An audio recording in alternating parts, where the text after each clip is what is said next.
Shalom, selamat pagi jemaat Tuhan. Berjumpa kembali dalam doa pagi online milikmu Tuhan.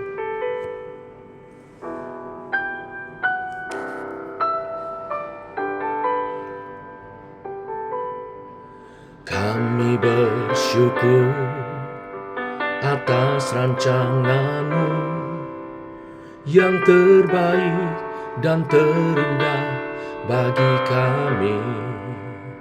Kau memberkati kehidupan kami, melimpah dengan kasih dan anugerah. Kami bersyukur atas rancangan-Mu yang terbaik dan terindah bagi kami. Kau memberkati kehidupan kami, melimpah dengan kasih dan anugerah.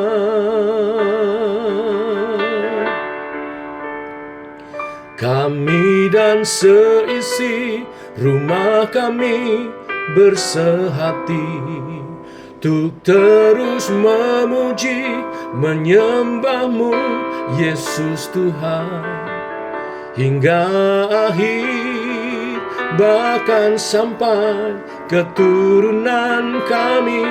Hidup kami milik-Mu ya Tuhan.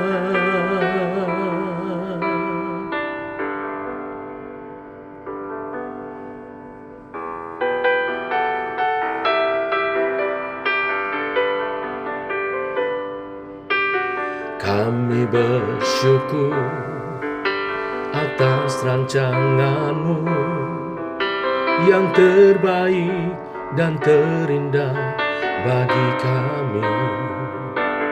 Kau memberkati kehidupan kami, melimpah dengan kasih dan anugerah. Kami dan seisi rumah kami bersehati untuk terus memuji, menyembah-Mu, Yesus Tuhan, hingga akhir, bahkan sampai keturunan kami. Hidup kami milik-Mu ya Tuhan.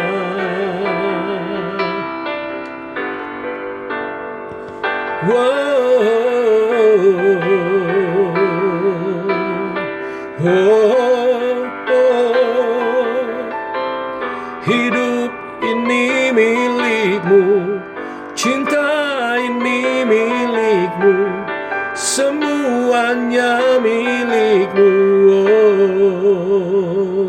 Kami dan seisi rumah kami bersehati untuk terus memuji, menyembah-Mu, Yesus Tuhan, hingga akhir, bahkan sampai keturunan kami.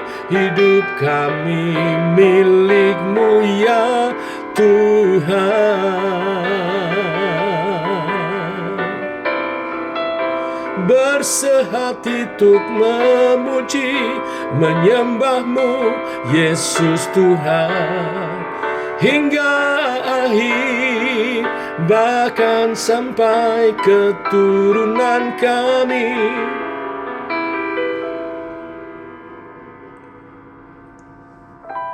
Hidup kami milik-Mu, cinta ini milik-Mu, semua yang ku punya milik-Mu ya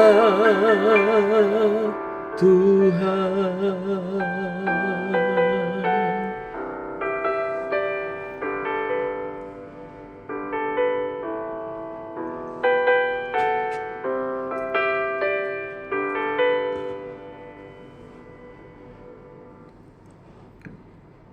Tiba waktunya untuk kami merenungkan firman-Mu. Firman-Mu lah suluh dan terang bagi jalan kami. Berfirman Tuhan, tuntun langkah kami. Sertai oleh kebenaran firman dan pimpinan Roh Kudus-Mu. Dalam nama Tuhan Yesus Kristus. Amin. Bapak Ibu, kita lanjutkan renungan firman pada pagi hari ini. Lukas 16 ayat 1 sampai dengan yang ke-9. Demikian firman Tuhan. Dan Yesus berkata kepada murid-muridnya, ada seorang kaya yang mempunyai seorang bendahara. Kepadanya disampaikan tuduhan bahwa bendahara itu mengamburkan miliknya. Lalu ia memanggil bendahara itu dan berkata kepadanya, apakah yang kudengar tentang engkau? Berilah pertanggungan jawab atas urusanmu, sebab engkau tidak boleh lagi bekerja sebagai bendahara. Kata bendahara itu di dalam hatinya, apakah yang harus aku perbuat?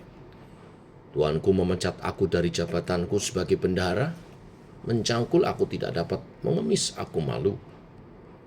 Aku tahu apa yang akan aku perbuat, supaya apabila aku dipecat dari jabatanku sebagai bendahara, ada orang yang akan menampung aku di rumah mereka. Lalu ia memanggil seorang demi seorang yang berhutang kepada tuannya. Katanya kepadanya yang pertama, berapakah hutangmu kepada tuanku? Jawab orang itu, 100 tempayan minyak. Lalu katanya kepada orang itu, inilah surat hutangmu, duduklah dan buat surat hutang lain sekarang juga, 50 tempayan. Kemudian ia berkata kepada yang kedua, dan berapakah hutangmu? Jawab orang itu, 100 pikul gandum. Katanya kepada orang itu, inilah surat hutangmu, buatlah surat hutang lain, 80 pikul. Lalu tuan itu memuji bendahara yang tidak jujur itu karena ia telah bertindak dengan cerdik. Sebab anak-anak dunia ini lebih cerdik terhadap sesamanya daripada anak-anak terang. Aku berkata kepadamu, ikatlah persahabatan dengan mempergunakan mamon yang tidak jujur, supaya jika mamon itu tidak dapat menolong lagi, kamu diterima di dalam kemah abadi. Sampai di sini pembacaan firman Tuhan. Bapak Ibu, jemaat Tuhan, apakah arti dari pengajaran Tuhan Yesus? Dari perumpamaan yang ia sampaikan tentang bendahara yang tidak jujur. Apakah yang hendak Tuhan Yesus ajarkan berkenaan dengan perumpamaan ini? Jangan berpikir bahwa Tuhan Yesus menyetujui ketidakjujuran sang bendahara. Bagaimanapun, bendahara ini tidak mengerjakan tugasnya dengan baik. Tidak hanya lalai dalam perhitungan, dia juga sengaja menghamburkan harta majikannya. Akibatnya jelas, dia harus mempertanggungjawabkan dan siap untuk dipecat. Lalu mengapa melalui perumpamaan ini Yesus memujinya?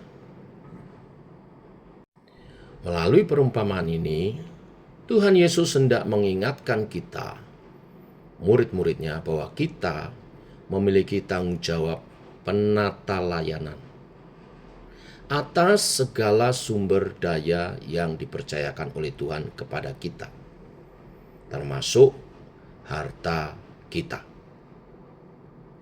Pesan penting dari perumpamaan ini adalah kita harus menggunakan apapun yang Tuhan percayakan kepada kita dengan cerdik dan bijak, sehingga berdampak pada kerajaan Allah dan kekekalan. Uang dapat dipergunakan untuk kejahatan atau kebaikan.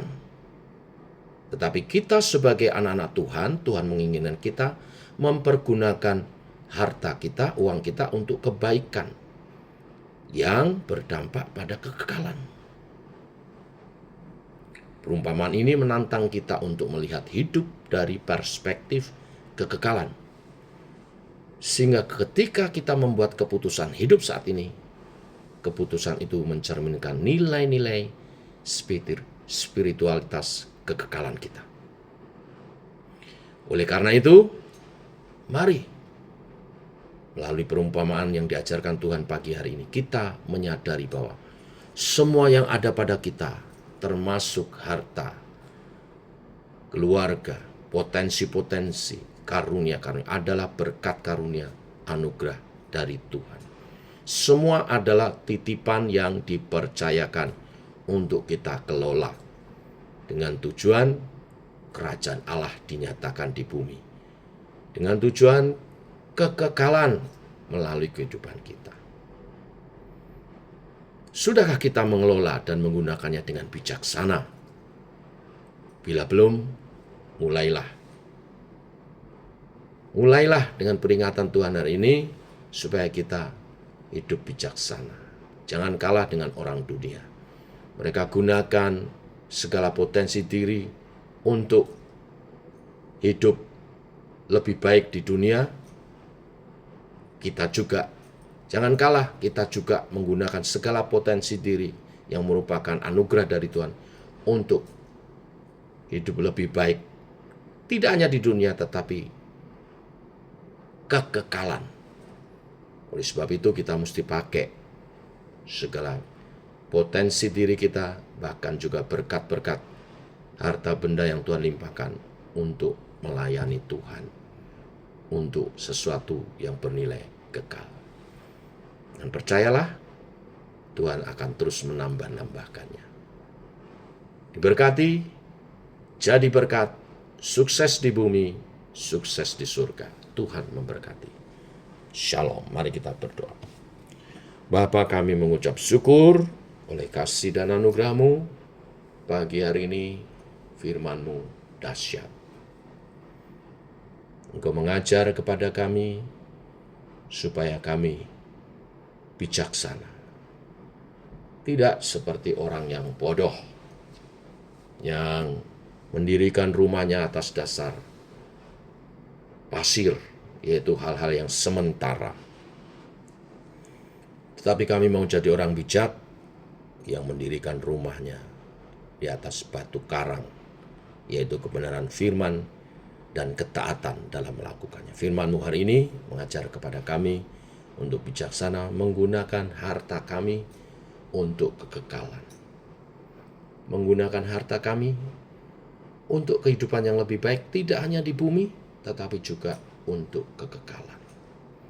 Tentu Engkau mau kami hidup jujur, kudus dalam hal keuangan. Dan bila Engkau memberkati kami tidak hanya memakai berkat-berkat itu untuk kehidupan di dunia ini saja, tapi juga untuk masa depan. Masa depan tidak hanya di dunia ini saja, tapi masa depan kekekalan. Kerajaan Allah dinyatakan melalui kami hingga kekekalan.